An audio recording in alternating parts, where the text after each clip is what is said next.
tanong ko, ano ba ito? Ang susunod na ba ay martial law? Ito ang tanong ngayon ni dating presidential spokesperson at international law expert Attorney Harry Roque kay Pangulong Bongbong Marcos. Kasunod ito na naging pahayag ng Pangulo nitong nagdaang mga araw na puwersahang kinuha ng China ang ilang bahagi ng pinag-aagawang teritoryo sa West Philippine Sea. Ayon kay Roque, matagal na ang tensyon sa WPS ngunit ngayon lang niya narinig ang salitang annexed.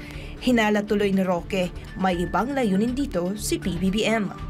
Kapag sinabi mong annexation, abay parang sinasabi mo na nagkakaroon ng panlulusob ang bansa sa Pilipinas. Ang China sa Pilipinas. Matagal nang inaangkin ng China yan. Nasa mapa nila yung mga inaangkin nila mga karagatan at saka mga isla. Pero bakit ngayon lang sinabi ni Presidente na nag-a-annex na sila ng teritoryo kung hindi siya nag-iisip ng isang legal na basihan para sa pagdedeklara ng martial law? Sa ilalim ng saligang batas, maaari lamang anya na magdeklara ng martial law kung mayroong panglulusob na isang dayuhang bansa at paghimagsikan ng mga Pilipino. Martial law naman ang nakikita ni Roque na opsyon ng administrasyon upang manatili sa pwesto ng mas matagal na panahon. Samantala, sangayon naman ang geopolitical analyst at historian na si Professor Herman Laurel sa pananaw na ito ni Roque na gamitin ang issue sa WPS upang magdeklara ng martial law si PBBM. Ang pangambala ngayon ni Laurel ang tila pagiging tuta ng Pangulo ng mga Amerikano. For one whole year now, wala po siyang isang salita na maaasahan po na totoo. Hindi natin alam kung anong nasa likod ng ulo niya.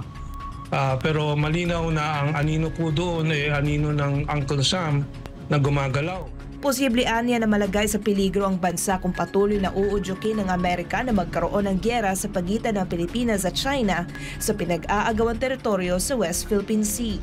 Walang yung nasa isip ng Estados Unidos, expansion of the war to World War III, at gipitin ang bansang Pilipinas sa kahirapan pong hinaharap po ng marami. Sa halip naman ang issue sa WPS ang pagtuunan ng pansin ng administrasyon, bakit di na lang anya tugunan ng gobyerno ang hinaing ng taong bayan batay na rin sa resulta ng mga nagdaang survey? Talaga pong walang relevance po itong ginagawa ng pamahalaan natin na pupunta to talk about security with the Czech Republic, with Germany and so on and so forth.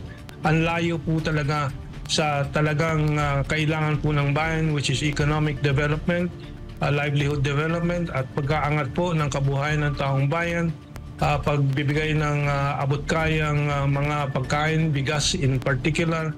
Sa huli, nagpapasalamat si Professor Laurel sa SMNI kay Pastor Apollo C. Quiboloy at dating Pangulong Rodrigo Duterte na tumutulong na maliwanagan ang sambayanang Pilipino sa mga nangyayari ngayon sa pamahalaan.